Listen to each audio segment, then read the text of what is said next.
नमस्कार मित्रों, हमारे सभी प्यारे दर्शकों को हर हर महादेव। आज हम आपको महादेव की सत्य चमत्कारिक घटना सुनाने वाले हैं।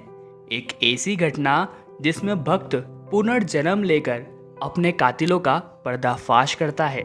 जी हाँ दोस्तों, यह सत्य चमत्कारिक घटना है, परंतु कोर्ट ने इसे मानने से इनकार कर दिया था और आज हम आपको यह घटना सुनाने वाले हैं। तो नीचे कमेंट बॉक्स में पूरी घटना को सुनने के बाद यह जरूर बताइएगा कि क्या ऐसा हो सकता है। तो दोस्तों, बात है सन 2008 की।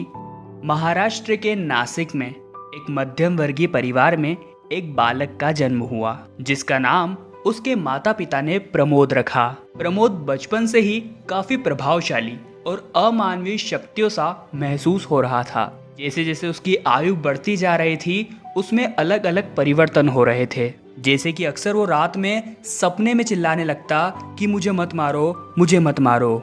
थोड़ा और बड़ा हुआ तो यह कहने लगा कि शाजापुर में मेरा एक बहुत बड़ा परिवार है, जिसमें मेरी एक पत्नी है, मेरा एक बड़ा भाई है और मेरा एक छोटा बच्चा भी है।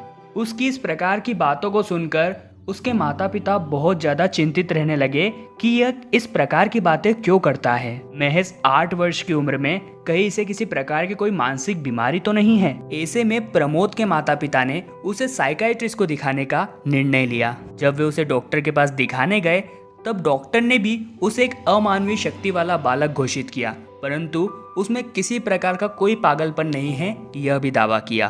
दोस्तों, जब प्रमोद 12 साल का हुआ, तब उसने जो बात अपने माता पिता से कही, उसे सुनकर आपके रोंगटे खड़े हो जाएंगे।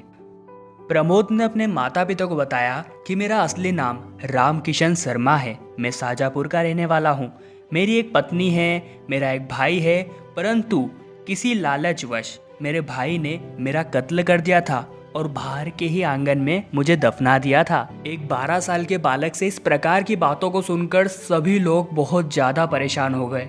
सभी लोग बहुत चिंता में थे और कुछ ज्यादा सोचने पर भी मजबूर हो गए थे। तब प्रमोद के पिता ने नासिक के एक परिवार, शर्मा परिवार की थोड़ी बहुत इंक्वायरी निकाली।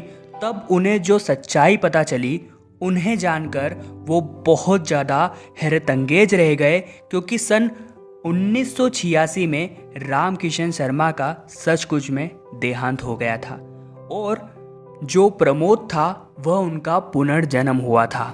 वे किसी को यह बात बताते तो उनकी बात पर कोई यकीन नहीं करता। फिर भी उसके माता पिता ने प्रमोद से संपूर्ण सच्चाई जानने का फैसला किया।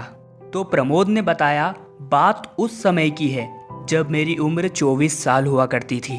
मैं दिखने में काफी आकर्षक था और रुक्मणी नाम की एक लड़की से, जो कि अति सुंदर थी, मेरी उससे शादी हुई। उसकी इसी सुंदरता के कारण धीरे धीरे कहीं न कहीं मेरा भाई भी उसे चाहने लगा।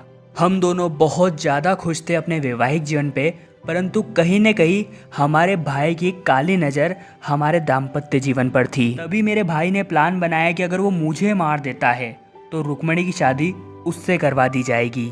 एक समय की बात है, जब हम दोनों पति पत्नी रात में सो रहे थे, तब मेरा छोटा भाई अनुज आया और उसने तकिए से मेरा मुंह दबा दिया। उस समय मेरे वश में कुछ भी नहीं था, बस मैं महादेव का नाम ले रहा था और ओम मंत्र का निरंतर जाप कर रहा था और महादेव के स्मरण के साथ ही उसी समय मेरे प्राण निकल गए और उसके बाद यह बता दिया गया कि दम घुटने की वजह से मेरी मृत्यु हो गई है। और अनुज के प्लान के अनुसार मेरे परिजनों ने उसके बाद रुक्मणी की शादी उससे करवा दी। उसके बाद क्या हुआ मेरे साथ मुझे कुछ नहीं पता। आज मुझे ये सब मेरे महादेव की कृपा से याद आया है, ताकि मैं रुक्मणी को सब कुछ सच बता सकूं। इसके बाद दोस्तों, प्रमोद के माता पिता ने यह सारा सच उन परिजनों के सामने रखने का निश्चय किया और वे निकल पड़े नासिक में शर्मा परिवार के घर की ओर।